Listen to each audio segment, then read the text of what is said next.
Barney Swax, Walters Ferraro. 10 council members present and a quorum, Mr. President. Okay, let me call the council to order. This is a meeting of the City Council for the City of Los Angeles on the 17th day of March, St. Patrick's Day, 1998. There are 15 council districts in the city. The regular meeting days are Tuesday, Wednesdays, and Fridays. We are currently being viewed by cable subscribers throughout the Los Angeles area on Channel 35, and we're also being monitored by council phone.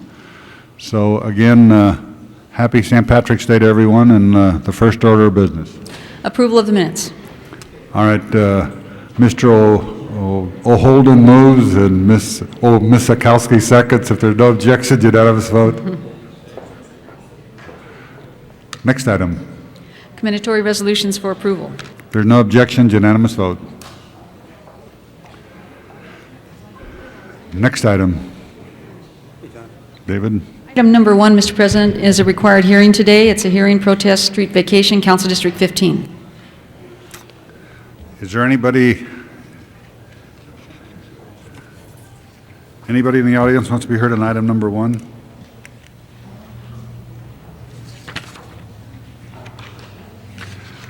Seeing none, the public hearing is closed. I need a motion from the floor to approve the vacation and instruct the city engineer to proceed. Okay, Mrs. Chick so moves. Is there any discussion? If not, prepare the roll, tabulate the vote. I want to know if you think it's our fault. 10 ayes. We have people who work for site.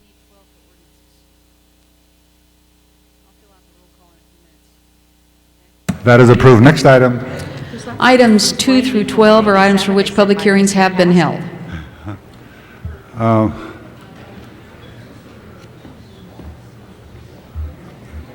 Items 2 through 12, did you say? Yes. These are hearings or these are? These are items that public hearings have already been held. Are there any special by council members? Huh? 7. 7? 7 is called special? Item 3, 5, and 8. 3, 5, and 8. 9, 10, 11, 12. Mr. Holden? 3, 5, and 8. We have a new rule in the council that we turn the cameras off when you're talking. So you still want to call 3, 5, and 8? So long as I'm heard. Next Not to be item. seen. Item 11, Councilmember Galanter has a minor amendment to the Plum report. She wants to change the reporting back to council. Instead of 65 days, she's reduced it. To what? I just spoke to the planning department, and I thought that we were going to leave it at 65, and that our office would get it here as soon as possible. Mr. Sutton. The problem is that we need to get it sooner. Okay. I mean, it's, Well, let's hold this item 11 on the desk. And all right, and we'll go discuss it on the side. So what do we have left? We have 2. You have 2, but it has an ordinance. You may want to hold that on the desk also until you Yeah. get 12. Yeah, You well- have 4, 6, 9, 10, and a motion required on 12. Okay. And Mr. Alatorre. You now have 12. Councilmember Goldberg just walked in, Mr. President. You can take 2.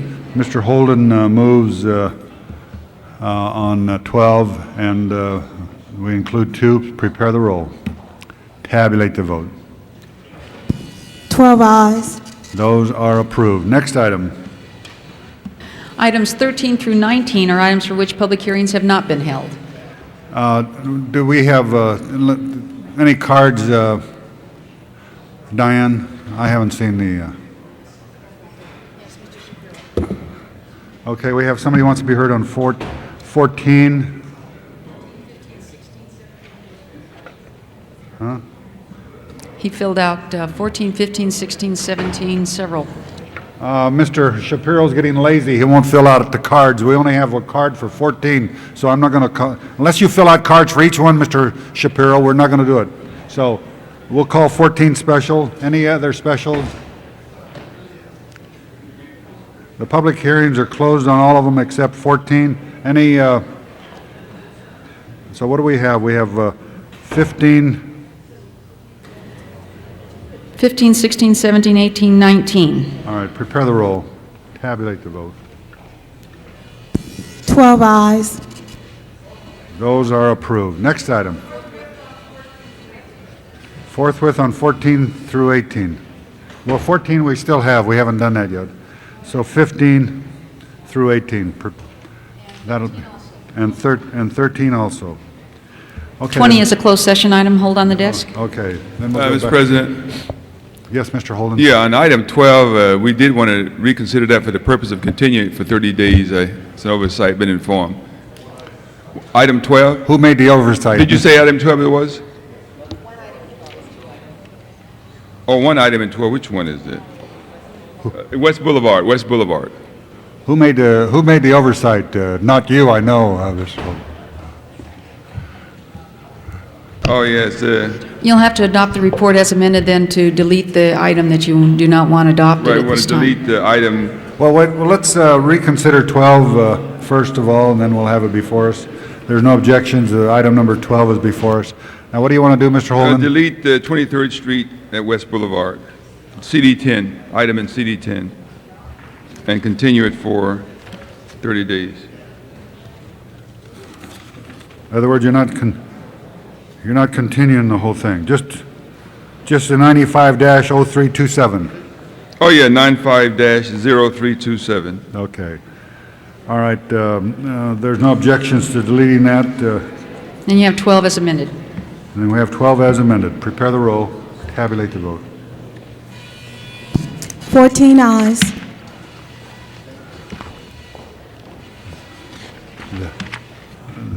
That is approved. Next item. Item 3 called special by Councilmember Holden. Mr. Holden, you call 3 special. Yeah, Mr. President, I want someone to come forward and tell us why putting the inspectors in the housing department is going to be much better than having them in building and safety. And what does that do to the overall city's building and safety program for new construction, for inspection of old facilities? And how do we have a program that is going to have some kind of a continuity, follow through, and so on? First of all, let's see if there's anybody here that can satisfy your questions, or does the chair of the committee want to, ad hoc committee on substandard housing? Yes. Rudy? Item number 3, are you the chairman on substandard housing? Oh, they're here.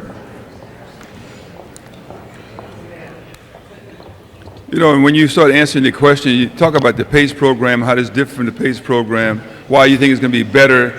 You know, when you first introduced this program, you talk about getting volunteers and people who are not as well trained as our inspectors that we have aboard right now. And now you're taking experienced inspectors, putting them into this program.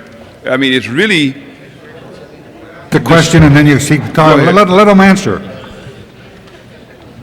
Councilman, this is a periodic inspection program. $1 per unit fee per month would be charged. Every unit would be inspected. This is for duplexes and above. Every 3 years, there would be a re-inspection for compliance and a charge if the owner doesn't comply with the citations. It is, again, a periodic, ongoing program, something the city hasn't done in the past. It's based on a combination of the San Francisco and Pasadena models. We asked you early on about the experience and capability of the inspectors that you're going to have to do this job. Now, you're taking experienced, well-qualified inspectors from building and safety, is that not correct? Because initially you were saying you're bringing in new people who are not as well-trained, and I wanted to know whether or not we have 2 different standards that have to be met as it relates to safety. We have on our pilot program, we have a principal inspector and 2 senior inspectors. You have the from what? Our pilot program that's going now. We have a principal inspector from building and safety who has transferred to housing, and 2 senior inspectors that have transferred to housing. The cadre, or the working level, are inspector trainees, which we're conducting training and everything. We're doing that quickly. Bill Jones can answer some of the questions here. Yeah, such as whether or not these trainees are going to be as qualified as the principal inspectors that we now have on the job. Go ahead. The 14 associate inspectors Can you come talk a off, little louder, please, sir? the 14 associate inspectors came off of a city civil service list. They all have background in construction services. Some have worked for building and safety. Some have worked for the housing department. But all of them are experienced in construction. They get training on a daily basis. Generally, they research a unit over, a subject overnight, and they have a classroom setting in the morning, and they discuss it with the principal and the 2 seniors.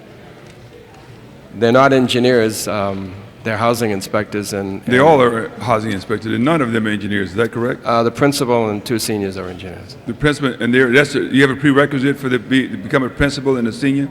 That you be an engineer?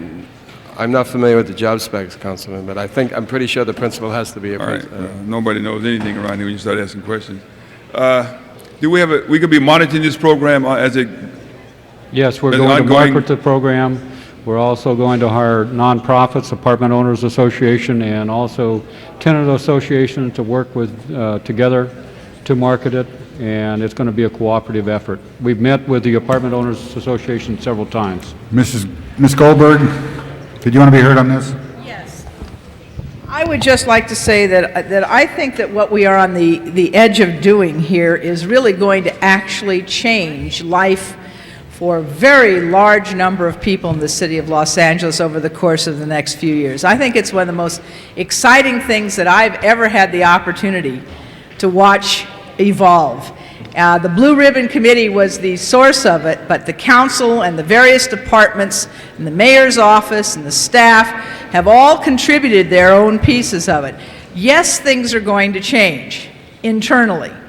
I think when we end up, we're going to end up essentially with 2 sets of building inspectors. One that are going to do new construction and reconstruction, and the other that's going to do code enforcement. I think that's a good division of labor. And because code enforcement is about the quality of life of housing for the people who live in it, I think it's appropriate that code enforcement be in the housing department. This is not either to praise one department or to vilify the other. It's to look at a different kind of work, a kind of work that says we're not going to be complaint-driven, but on an annual basis. We're going to be taking a stock of the housing stock in the city of Los Angeles as to the multiple dwelling unit buildings and seeing if, through a variety of programs, including a lender's summit, which means providing funding for people who own some of these buildings that need repair, to bring up from the bottom, you know, that old notion that the rising tide should raise all ships. It's to bring up from the bottom the quality of life for the rent-paying public, which is a very large percentage of the city of Los Angeles. So I think this is very exciting and quite historic, and it is something that I know that I'm going to say we were there when it happened. And I urge an aye vote on item 3.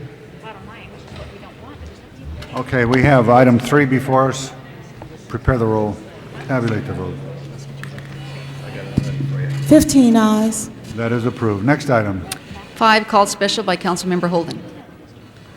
Mr. Holden, item 5.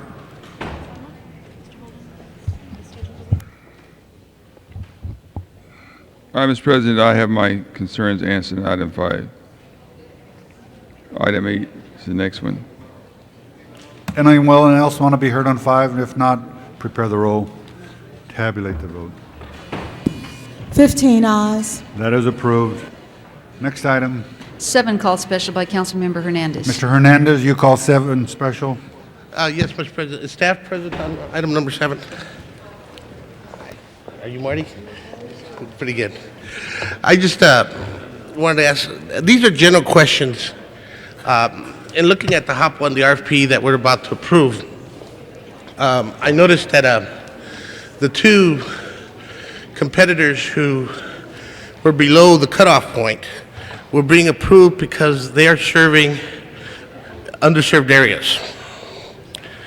And my question to you is, where did this HOPWA deal with the issue of capacity building of organizations for purposes of those underserved areas? Councilman, in the past, HOPWA has gone out to bid for capacity building or technical assistance.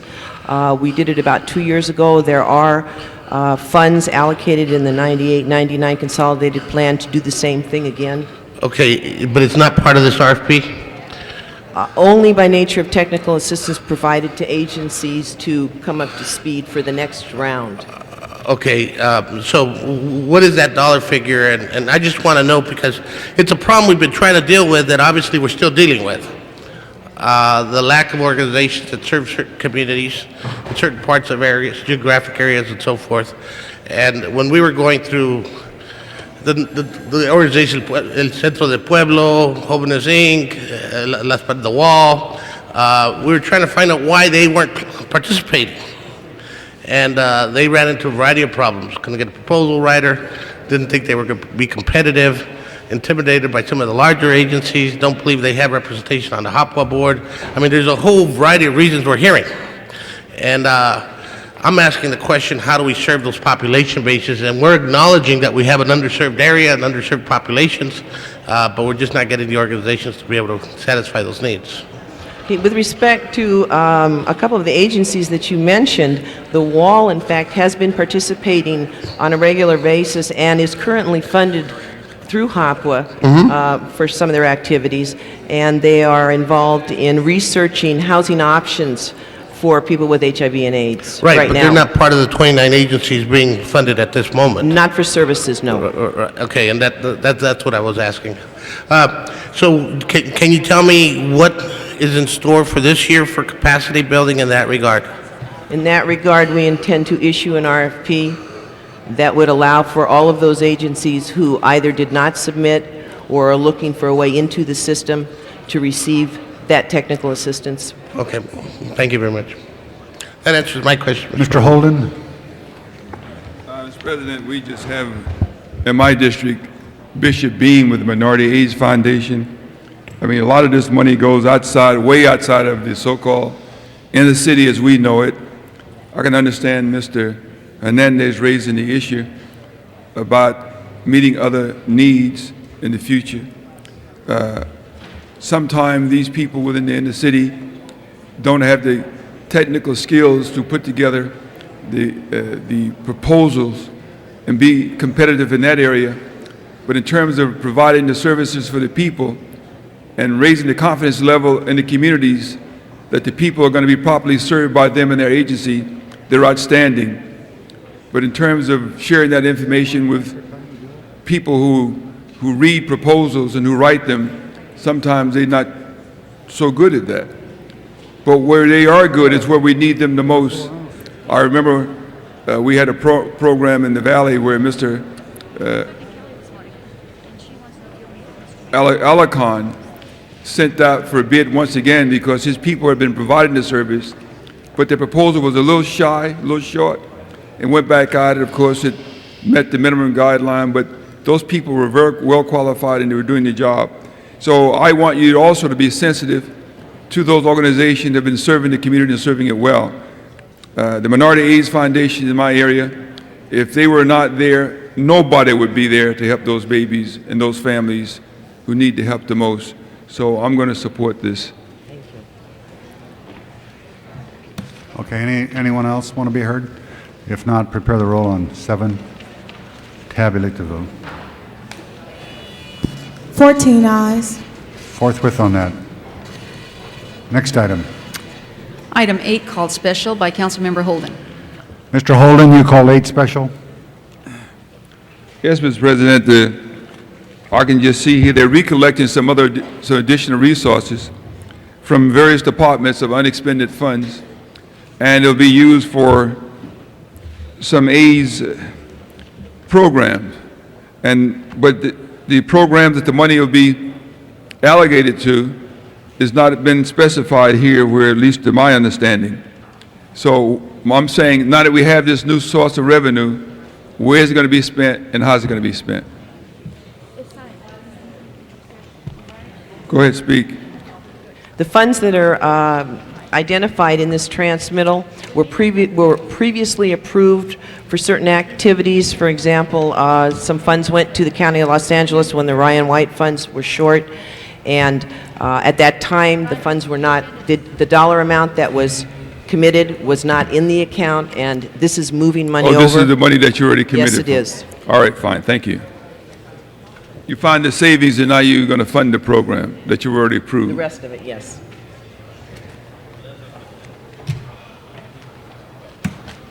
Okay, anyone else want to be heard on 8. 8? If not, prepare the roll, tabulate the vote. 14 eyes. That is approved. Next item. Item 11, called special, Councilmember Galanter. Ms. Galanter, 45 days, please. you want to continue at 45 days? No, she no, wants I to- want to amend it so that it asks for the ordinance back in 45 days instead of 65 days, and Ms. Weingart and Ms. Culling have both said that that's acceptable. Okay. All right, there's no objections to that amendment, so prepare the roll on item 11 as amended. Tabulate the vote. 13 eyes. That is approved. Next Thank you. item. Forthwith, please. Forthwith on that. Next item. 14, called special, a card was submitted. Mr. Shapiro.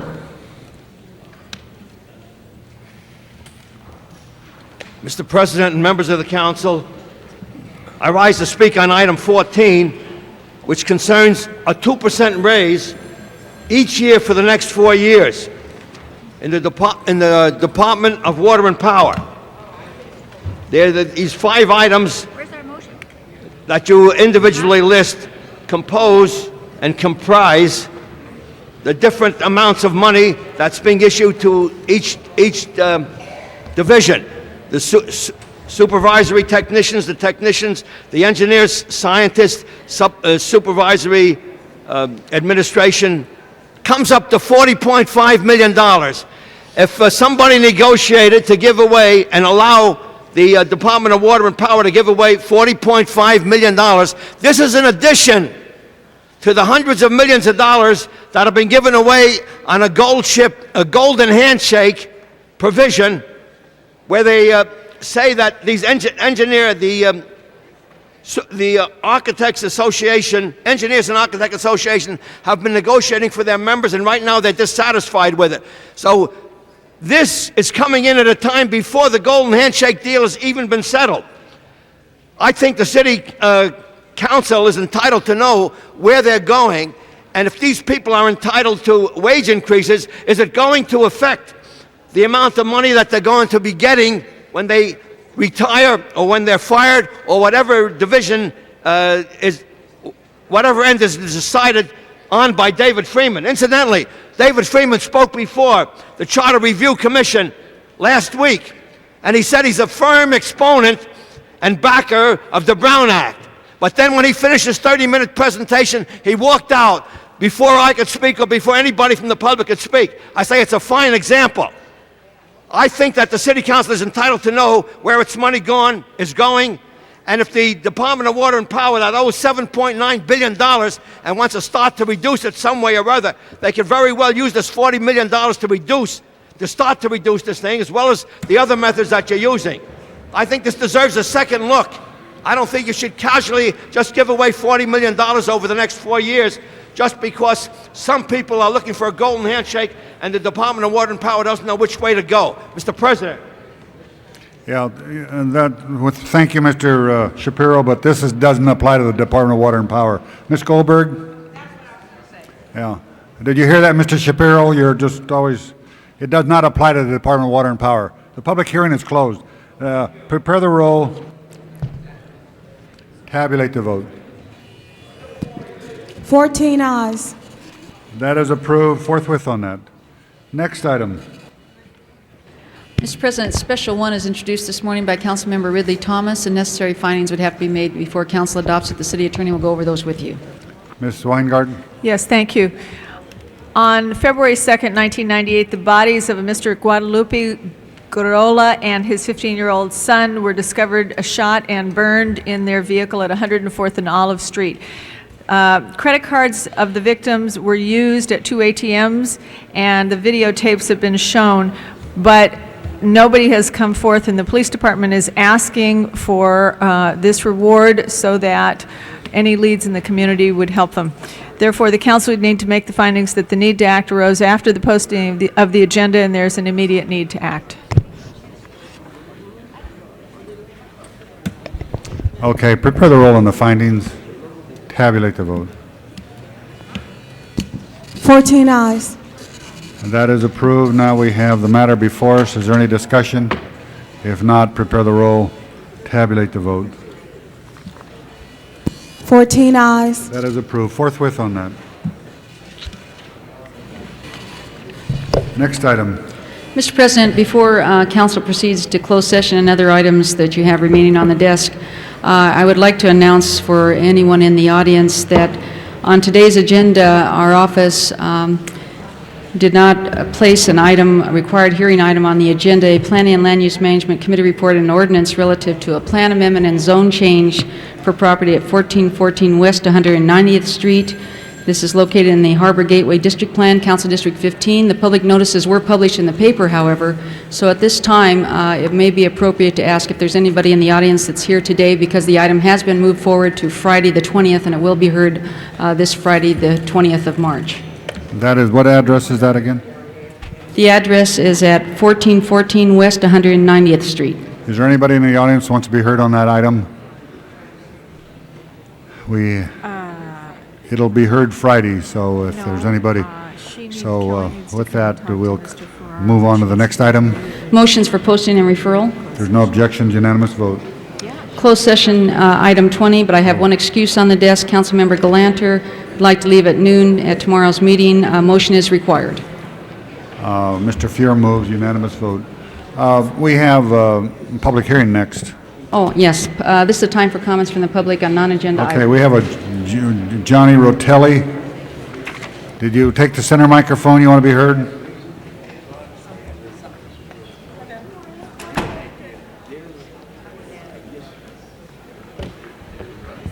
Mr. President and members of the council, it's Rotella, Mr. Ferraro. I'm not going to correct you again.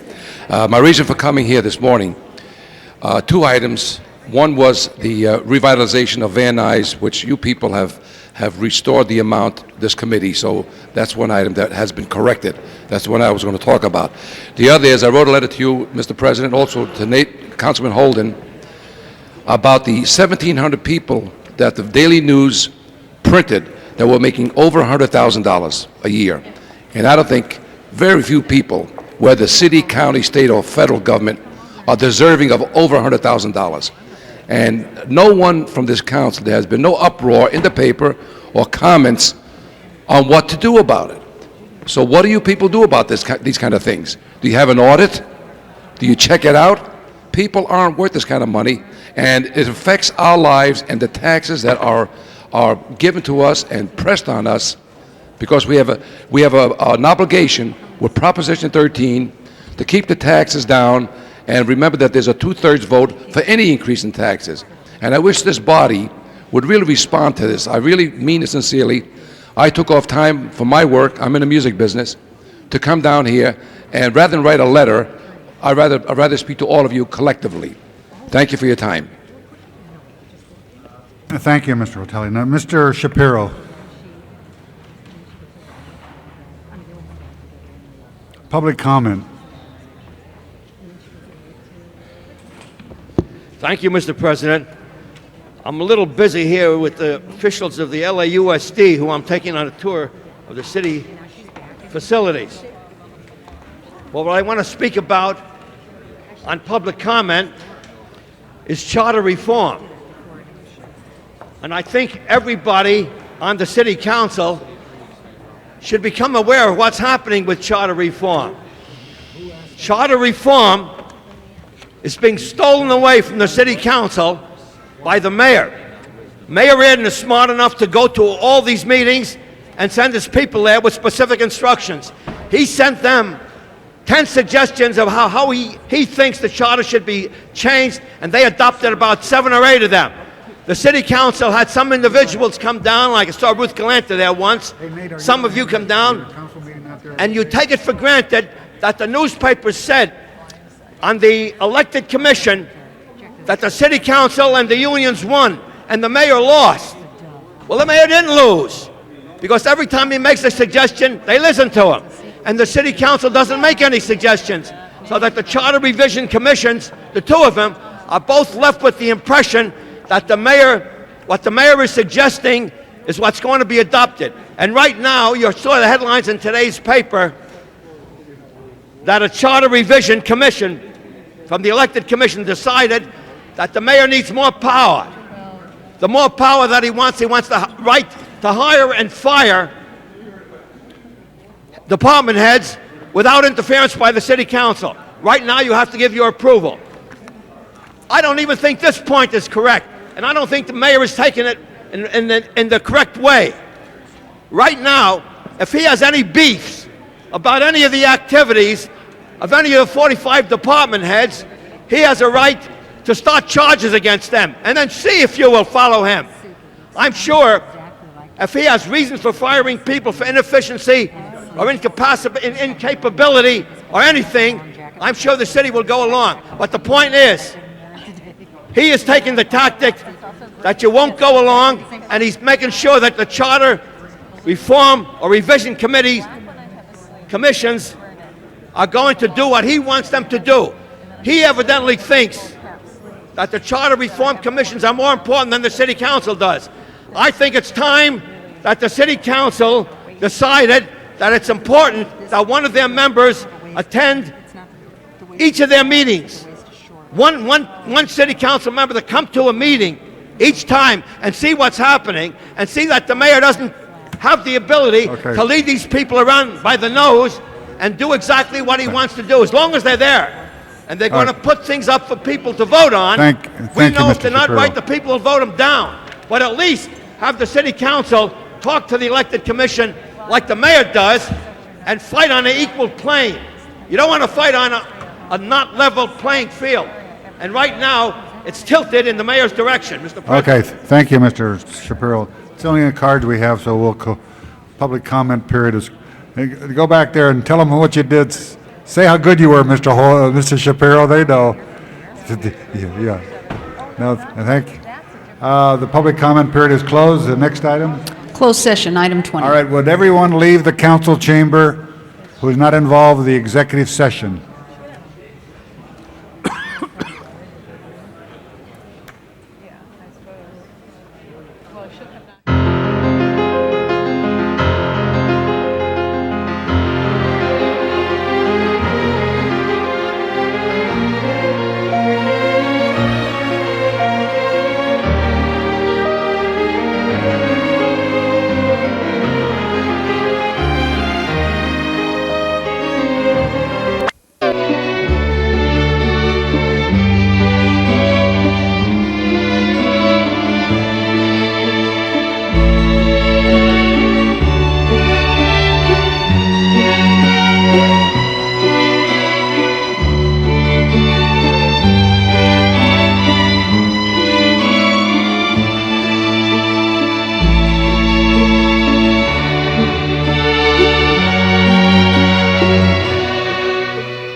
Okay, the council is back in session.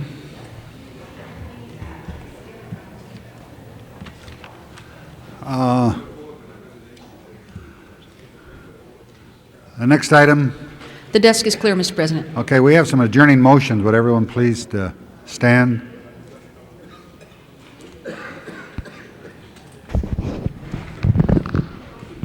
Would everyone please stand? I would ask that we adjourn in memory of Marjorie Gless, who passed away. She leaves her son Michael and her daughter Sharon Gless, and also Lloyd Smith, who was very active in the community, served as a commissioner for the city under Fletcher Bowen, passed away, and I'd ask we adjourn in his memory. Mrs. Galanter. On behalf of all of us who were the experimental generation, I would like to ask that we adjourn in memory of Dr. Spock. Ms. Goldberg. Yeah, I really just wanted to add to that. In the 60s, I was actually privileged to get to know him. And he was a remarkable leader in the medical community and in the world. His book, Baby and Child Care, is the only other book that has more copies in the United States as the Bible than that book. And he was a remarkable guy and had a tremendous sense of humor and a great love of life. and really Made parents feel good about absolutely made parents feel good about themselves, and basically continuously, I think, helped all of us. It certainly was on my nightstand as my son grew up. Mr. Alarcon. Yes, council members, I would ask that we, and I would ask Councilmember Chick to join with me on this one. This is for Raul Morales. He passed away from pneumonia at the age of 69. Pneumonia complicated by, I believe, cancer. He was a longtime resident of Canoga Park. He was a retired construction journeyman. He leaves his wife, Consuelo, his daughters, Sylvia and Cynthia, 3 granddaughters, 2 grandsons, and he is also the uncle of my Pacoima office manager, Nancy Hodges, who is a longtime resident of Canoga Park. Mr. Holden. President, interesting side note, Dr. Spock in the book. I got to give him credit for recognizing the fact that the direction that he gave parents in terms of don't be too harsh or discipline your children where they don't have limits, was not all that rewarding. And he did say that that was an error in his writing. And I'd give him credit for that, because those parents who are now raising kids who were raised by that Spock book are not, and the rest is history. Mr. Wax. I never followed the Spock program. Mr. Wax. I'd like the council first to adjourn in the memory of William Schneppel, who was the father of my former deputy, Karen Schneppel. Yeah, I knew Ms. Misakowski would join me, and Mary Bushy, who's the mother of former LAPD Commander Keith Bushy. All members. Mrs. Walters. Thank you, Mr. President. I'd like to be a co-presenter on the Lloyd Smith motion, and I hope, well, I'll say more about that later. On the Dr. Spock, I have 3 children. I went through completely, and I mean through, 3 copies of Dr. Spock, 1 for each child. And interesting on the comments that Mr. Holden made, I heard a commentator say yesterday that Dr. Spock said anybody who said that he did not ask for, suggest limits for behavior in children had not read his works. And I certainly believe that in all 3 copies that I went through completely. He said over and over again that children need limits and that you should be firm in setting your limits, but humane when you do that. I continue to buy his books to give to young mothers with whom I'm acquainted or in my family, and I think Dr. Spock made a tremendous, and continues to make a tremendous contribution to parents of all generations that have had the opportunity to purchase his books. Okay, call the roll. Mr. President, may you rest in peace. Yeah. Call the roll.